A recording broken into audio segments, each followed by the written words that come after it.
नमस्कार दोस्तों। तो आप जुड़ चुके हैं मिश्रा कॉमर्स ग्लोबल स्टडी की तरफ से। मैं आज आपको वीवीआई क्वेश्चन जनरल स्टडी का बताऊंगा। आज सोचे हैं कि बोर्ड पे नहीं, डायरी से ही बता देते हैं आपको, जिससे ज़्यादा समझ में आ सके। तो मैं पहले से नोट कर चुका हूं इसे। जो आपके एग्ज़ाम में वीवीआई क्वेश्चन होगा तो आप सिर्फ क्वेश्चन पर ध्यान दें। और इसमें दो सेक्शन में क्वेश्चन पूछेगा, सेक्शन ए और सेक्शन बी में। तो देखिए सेक्शन ए में क्या पूछता है, सेक्शन बी में देखिए लिखा हुआ है, शुरू से पढ़िए। वीवीआई क्वेश्चन 2024 से general study exam related pattern, इसी पैटर्न पर क्वेश्चन आएगा। तो पहले में 5 गो जो चैप्टर देगा कि इस चैप्टर के लेखक कौन है। तो पहला में है फणीश्वर नाथ रेणु, अर्थात उनके द्वारा, फणीश्वर नाथ रेणु के द्वारा लिखा गया है मैला आंचल। उसके बाद है रशीम रथी जो है रामधारी से दिनकर के द्वारा लिखा गया है।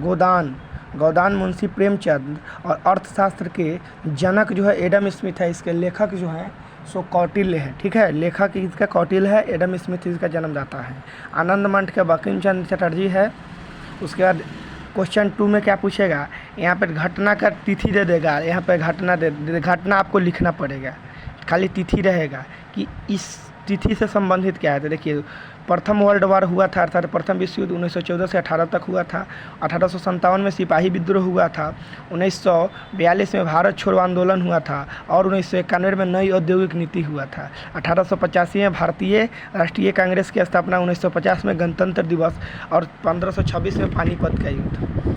अब देखिए क्रांति के बारे में आएगा कि हरित क्रांति, श्वेत क्रांति, रजत क्रांति, पीली क्रांति, सब किसके लिए होता है। हरित क्रांति गेहूं के लिए हुआ था, जिसमें गेहूं के पैदावार को बढ़ाने के लिए किया गया था। इसमें इस था कि पहले, आज से लमसम 10-20 साल पहले जो है, एक कट्ठा खेत में 10 केजी 20 केजी गेहूँ होता था। लेकिन अब अमेरिका के मैक्सिकन पौधा, गेहूं के पौधा को भारतीय देसीला पौधा से क्या कराया गया, क्रॉसिंग कराया गया। तो एक हाइब्रिड, जिसे किस नाम से बनाया जाता है, संकर पौधा के नाम बोला जाता है, उसे हाइब्रिड बोला जाता है।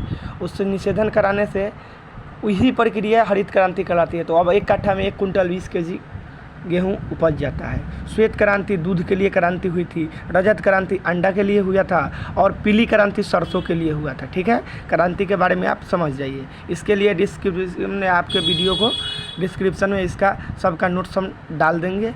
उसके बाद सेक्शन बी में देखिए क्या कर रहा है। सेक्शन बी में पॉल्यूशन के बारे में पूछेगा, वायु प्रदूषण, ध्वनि प्रदूषण, आपकी पॉल्यूशन, जल प्रदूषण, मृदा प्रदूषण, जलवायु प्रदूषण, यही सब। उसके बाद वायरस पूछेगा, जीवाणु और विषाणु, बैक्टीरिया और वायरस। बैक्टीरिया का मतलब जानवे करते हैं, बैक्टीरिया जो आपको डायरिया, हाँ, टीबी, हैजा, ये सब बैक्टीरिया का वजह से। वायरस, कोरोना वायरस सबसे अच्छा उदाहरण है। HIV, एड्स, ये सब वायरस है। अनुवांशिक इंजीनियर में ये बताया गया है कि अनुवांशिक इंजीनियर का मतलब होता है कि पीढ़ी दर पीढ़ी चलना।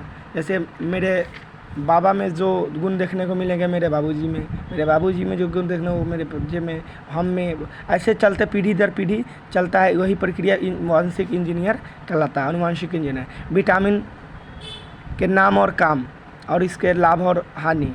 तो विटामिन ए से लेकर विटामिन के तक होता है। Vitamin A, vitamin B, vitamin C, vitamin D, vitamin A और विटामिन के।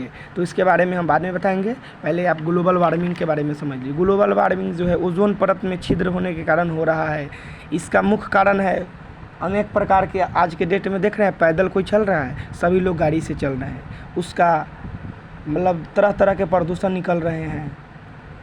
थर्मल पावर से प्रदूषण, गाड़ी से प्रदूषण, कारखाना से प्रदूषण, मोबाइल से प्रदूषण, यही सब प्रदूषण क्या कहला रहा है, ग्लोबल वार्मिंग के अंतर्गत। ई कॉमर्स में क्या है कि ऑनलाइन हम फ्लिपकार्ट से, मीशो से, और आपको कह दे रहे हैं और भी बहुत, मीशो हो गया, फ्लिपकार्ट हो गया, शॉपी हो गया, ये सब से हम वस्तु को खरीदते हैं। ठीक, ऑनलाइन के माध्यम से हम खरीद बिक्री जो करते हैं वही ई कॉमर्स कहलाता है, ठीक है।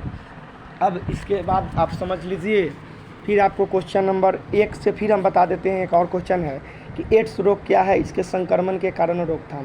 एड्स रोग जानते हैं, HIV जो एक दूसरे में फैलता है। ये जो है मतलब क्या बोला जाता है, मतलब जहाँ तहाँ शारीरिक संबंध बनाने से ये बीमारी बैठता है। जो इंडिया में अभी तेज़ी से बढ़ रही है, तो इसमें जनन संबंधित रोग उत्पन्न होते हैं। उसके बाद आप मौलिक अधिकार समझिए। ये मौलिक अधिकार समता का अधिकार है, स्वतंत्रता का अधिकार है। मतलब हमारे अधिकार क्या क्या है, मौलिक अधिकार का मतलब प्रत्येक व्यक्ति का अधिकार क्या क्या है। समता का अधिकार है, स्वतंत्रता अधिकार है, चुनने का अधिकार है, शोषण के विरुद्ध अधिकार, धर्म के प्रति अधिकार, जाति के प्रति भेदभाव।